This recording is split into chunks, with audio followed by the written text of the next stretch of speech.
Friends, वेदना stories में आपका स्वागत है। मेरी आज की कहानी है अस्तित्व। फोन की घंटी अचानक बज उठी। हर्ष की नींद न टूट जाए इसलिए मैंने जल्दी से फोन उठाया। मेरे हेलो कहते ही पापा का घबराया हुआ स्वर उभरा। निशा बेटे, जितनी जल्दी हो सके आ जाओ, तुम्हारी माँ की तबीयत बहुत खराब है। उनकी आवाज़ सुनते ही मैं समझ गई कि ज़रूर कोई चिंता वाली बात है, वरना पापा ऑफिस जाने के समय घर पर ऐसा लग रहा था जैसे बहुत रोए भी हैं। मैंने जल्दी से हाँ कहकर फोन रखा। हर्ष के कुछ जरूरी सामान बैग में रखकर मैं टैक्सी से घर की ओर चल पड़ी। अभी 1 महीने पहले ही तो मायके से लौटी थी, तब तो माँ ठीक थी, फिर अचानक ऐसा क्या हो गया। घर पहुंचते ही मैं सीधे अंदर की ओर दौड़ी। माँ अपने बेडरूम में ही थी। पापा और सुशांत वहीं खड़े थे। सुशांत हॉस्टल से घर आया हुआ है, इसका मतलब बात ज्यादा ही सीरियस है। मैंने माँ की ओर देखा। माँ एक टक मुझे ही देख रही थी। अब कुछ बोलोगी भी? ये 1 महीने में क्या हालत बना ली है अपनी? मैं हमेशा की तरह माँ से झुंझलाकर ही बोल रही थी। माँ ने मेरा हाथ पकड़ा हुआ था। तभी पापा डॉक्टर के साथ अंदर आ गए।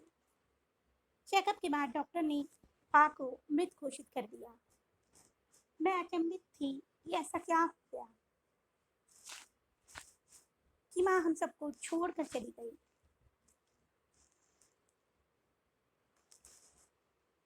मैंने भागते हुए डॉक्टर को रोका। क्या हुआ था मेरी माँ को? आपको नहीं मालूम कि उन्हें कैंसर था, जो इतनी देर से पता लगा कि कुछ करने को बचा ही नहीं। डॉक्टर तो चले गए पर मुझ पर एक प्रश्न चिन्ह लगा गए। पापा चुपचाप एक तरफ खड़े थे।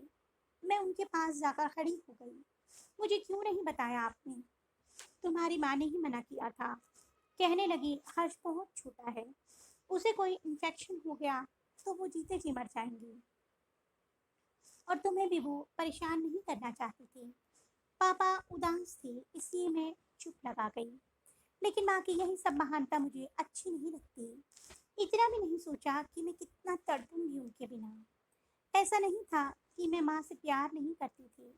मैं शुरू से ही मुंह फट और जिद्दी थी। माँ से भी हमेशा झुंझलाकर ही बात करती थी। मैंने घर में माँ का वर्चस्व हमेशा निम्न देखा। कभी उन्हें अपने अधिकारों का प्रयोग करते नहीं देखा। हमेशा हर बात वो पापा से पूछ पूछ कर ही करती। मेरी सहेलियों की माँ जैसे मेरी माँ एकदम नहीं थी। मेरी कभी उनसे बनती नहीं थी।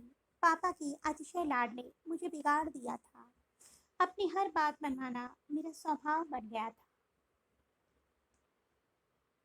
मेरी शादी के समय भी माँ के चेहरे पर सब कुछ था। अगर कुछ नहीं था तो वो अधिकार भाव था। हर काम ताई से पापा से पूछ पूछ कर रही थी। यहाँ तक कि शादी की शॉपिंग भी मैंने और पापा ने ही की थी। फिर जब हर्ष होने वाला था तब राजीव मुझे मायके छोड़ गए थे। माँ मेरी बहुत सेवा करती पर मैं रोजाना ही उनसे उलझ पड़ती। एक दिन माँ फोन पर बातें कर रही थी, प्रसव संबंधी। हर छोटी से छोटी बात 2-3 बार पूछ रही थी। बस इतनी सी बात पर मेरा मूड उखड़ गया और मैंने माँ को खूब बातें सुना दी। 2 बच्चों की माँ होकर भी तुम इतनी सामान्य बातें पूछ रही हो, जो सुनेगा वो ही तुम पर हंसेगा। शायद तुम हमारी देखभाल ही नहीं करना चाहती। बाद में मुझे बहुत खराब लगा था। फिर मैंने माँ से माफ़ी भी मांगी थी। हर्ष के जन्म के समय माँ अत्यंत प्रसन्न थी। सब कुछ ठीक ही तो था। माँ थोड़ी थकी थकी सी लगती थी, लेकिन इतना कुछ घट जाएगा सोचा न था। ताई जी की आवाज़ से मेरी तंद्रा टूटी। माँ को हॉल में लिटा दिया गया। ताई जी मुझसे माँ की साड़ी मांग रही थी। मैं दुखी मन से माँ की अलमारी में से साड़ी निकालने लगी। एक सुर्ख लाल रंग की साड़ी हाथ में आई। कई बार माँ को ये साड़ी करवा चौथ पर पहनते देखा था। मैंने वही निकाल ली। तभी साड़ी में से एक डायरी निकल कर मेरे पैरों में के पास आ गिरी।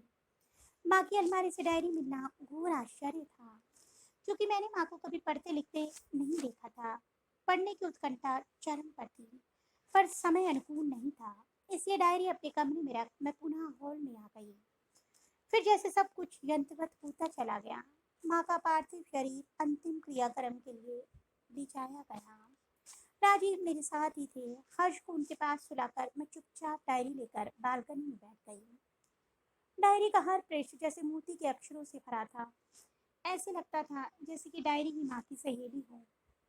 पहले पन्ने पर मम्मी पापा की शादी की तारीख पड़ी थी। माँ ने वहीं से लिखना शुरू किया था। आज मेरी शादी है। पता नहीं कैसे लोग होंगे। मैंने तो आज तक परिवार नहीं देखा। क्या मैं विवाह के बाद की जिम्मेदारियों को निभा पाऊंगी? जब से होश संभाला है, खुद को अनाथ आश्रम नहीं पाया है। वार्डन दीदी के आदेशों का पालन किया। अधिकार प्रयोग करने से डर लगता है। फिर कुछ पन्ने खाली थे। उसके बाद माँ ने फिर लिखा, दीपक बहुत अच्छे इंसान हैं। इतने अच्छे कि सुहागरात के दिन ही निशा और सुशांत का दायित्व मुझे सौंपते हुए कहा, मैं चाहता तो किसी भी लड़की से विवाह कर सकता था, पर माँ विहीन तुम इनकी तकलीफों को बेहतर समझोगी, इसीलिए तुमसे शादी की। सुमन, मैं अब पिता नहीं बनना चाहता। मैंने भी मूक सहमति दे दी थी। मुझे तो कुछ समझ ही नहीं आ रहा था, लेकिन अगर आगे नहीं पढ़ूंगी तो माँ का इतना बड़ा राज हमसे छिपा था। निशा और सुशांत बड़े हो गए हैं। सुशांत हॉस्टल चला गया है।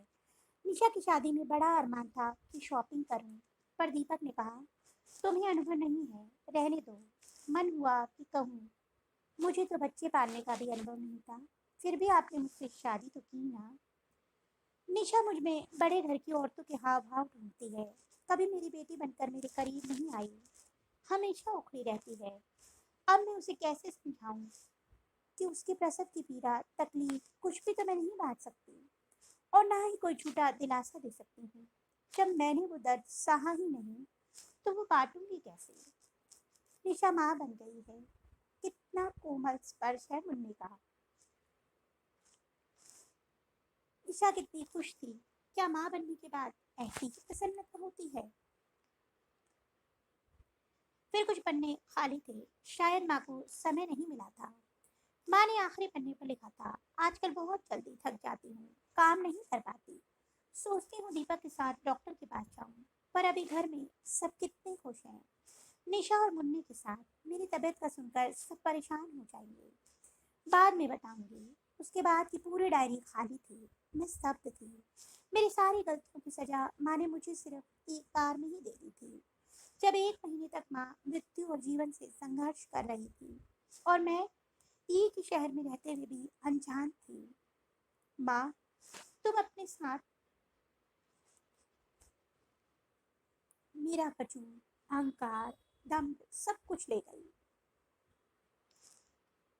तुम अनाथ थी नहीं माँ, तुम हमें अनाथ कर गई। मैं माँ से बार बार माफी मांग रही थी, पर आज